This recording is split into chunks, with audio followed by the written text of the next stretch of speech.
The last thing we wanted to talk about just quickly was Airbnb essentially going from a travel app to being the everything app for services. Brian Chesky was on CNBC saying, "Hey, if Amazon claims to be the everything app, really they're the everything product app. They will get you any product in the world. We are the everything services app. We'll get you any service in the world, not just when you're traveling, but when you're at home as well." And so they've added experiences and they've added services. And essentially think of this as adding TaskRabbit and adding or relaunching and revamping their services product, but for people who live in the city as well, not just people traveling to a city. And they've increased the rate of curation and kind of certification to be part of that services pool. And so now Airbnb is really the everything app for your life and travel. And they've even added a layer of sort of social network over the top. So kind of a social, sort of a reputation layer for services and interactions in the real world. And so it's a little bit of Facebook for the real world and a little bit of TaskRabbit. And of course, a lot of Airbnb, classic. Really smart, because what that does is it takes them from being a sometimes app to being an everyday app, having a little bit of share of wallet to a much larger share of wallet, and taking their talents and their experience at bootstrapping and operating marketplaces into other marketplaces and verticals. So really, really, really smart, I think. I'm not convinced. So you say it's smart. It could be smart, but this one's a bit close to my heart. I used to be chief operating officer at a company called Airtasker, which is, you could say it's the TaskRabbit for Australia. That's a company that's doing quite well. There's also TaskRabbit. There are a few others. But let me tell you, Airbnb are letting themselves in for a world of pain, right? There is a reason why, even after all this time, there is no Amazon for services. At Airtasker, we talked about wanting to be an Amazon for services, a TaskRabbit and so on. This is orders of magnitude harder than packaged consumer goods, right? And I think it is also at least an order of magnitude harder than vacation rentals or accommodation, right? Because you are dealing with so many variables, right? In terms of timing and service quality and pricing. What if a job takes longer than expected, right? You don't have that issue when you're renting out rooms. What if there was a disagreement over what exactly the job entailed? Different people do the same thing differently. People run late. There are so many things that happen. Also, there are so many different categories of service. Again, Airbnb, ultimately, sure, you can get a tiny house, you can get a beachfront house, you can get an apartment, but it's all accommodation. Once you move into services, you're introducing category upon category upon category. And I think they are risking both, an operational tsunami of difficulty, which I've witnessed firsthand, and also, Chris, a lot of brand dilution. To me, Airbnb is not the Amazon for services. Airbnb is Airbnb, right? And it is very much centered around accommodation, travel, and vacations. And so to say, well, I'm going to use Airbnb to get a gardener for my home, I'm going to use Airbnb to get a personal chef, it's a bit of a stretch, especially when their experience as product for travel has yet to really reach critical mass. So look, I wish them all the best. If I was a betting man, and maybe I am, if you're willing to take the other side of it, I'd say in 2 years, this thing is not going, if it's not dead, it's going to be on life support. It's not going to have any significant breakout usage the way the core Airbnb product has. I don't know that I agree. Let's first find the agreement and let's find the disagreement. So I agree with you that each of these categories introduces new operational risk, complexity, and renting out an apartment is not the same as hiring a chef. That's obviously true. But many of the things you described, the specific kinds of problems, are very similar. There is an awful, I use Airbnb a lot, right? I've been traveling a lot. We've booked a lot of places. There is all sorts of expectation mismatches, people running late to do key handoffs, people vomiting and trashing places. There's all sorts of policy violations, marketplace mismatch, supply and demand mismatch problems.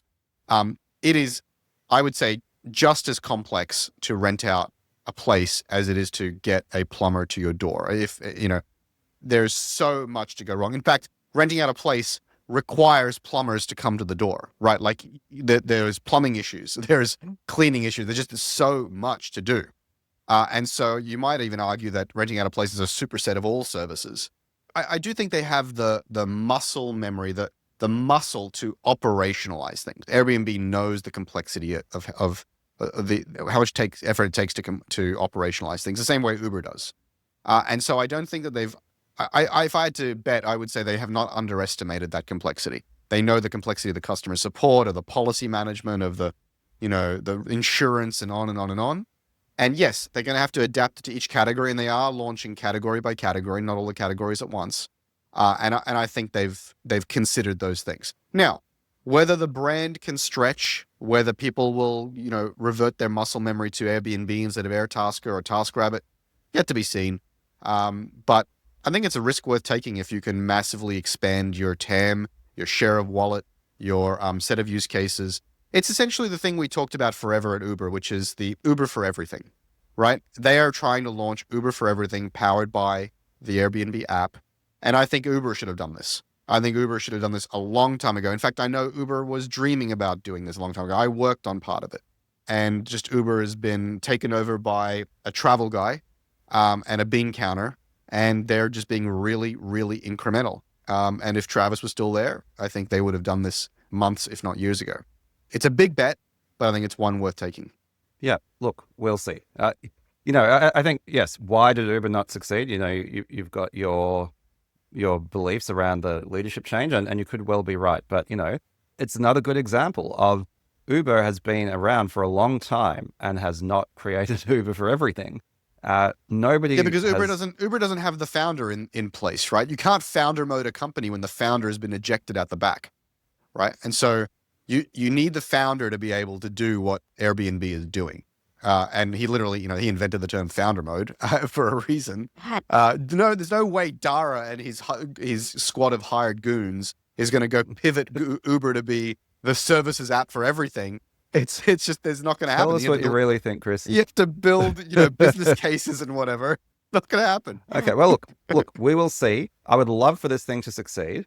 But I think, yes, getting it right in one vertical. I think we're saying the same thing, but we're coming to different conclusions, Chris, which is that getting it right for one vertical is really, really hard. Getting it right for accommodation is really, really hard. I didn't mean to be dismissive of that. Each new vertical you add is a whole new world of pain. And so, going from 1 to N is a vast quantity of work, right? Uber went from 1 to 2, right? It's got Uber Eats. And yes, yes, you've told us what you think about Dara and his crew, but I would just say that sort of horizontal services marketplaces where you're in lots and lots of different types of service, they've never worked. It's not just Uber. It's everyone who's tried has, at best had a very modest success. TaskRabbit was one of the original Silicon Valley tech darlings. They're still around, but, they're smaller than, about 1,000 6-month-old AI startups, right? They've never reached that level of traction, and there are a lot of reasons for that. So, look, we'll wait and see. It could be fascinating. Maybe I'll use it, and we see how it works out. Yeah, I have to be clear, just to clean up the record a little bit. I think I don't know anything about Dara, and he seems like a really, really nice guy. Some of my best friends are Dara. No, genuinely, I think Dara seems like a really nice guy, a really sweet guy, a very thoughtful guy, a real statesman. I think he has navigated Uber through a hell of a shitstorm and restored some of the brand promise or the brand trust and been a steady hand at the tiller. And I think that was absolutely needed after the board and investors absolutely, destroyed Travis and any of his credibility and the whole cycle there. So I don't mean to be, it's nothing personal against Dara. It's Dara stepped into a very difficult situation. What I'm saying is, you can't discount the value of founder mode by the founder. And Dara has no choice but to operate like the hired CEO mode. And he had no choice but to hire in a stable, gray-haired, a stable, mature leadership team to operate that business out of a real chaotic time. So, yeah, I really don't want to be seen as hating on Dara. He seems like a really, really great guy.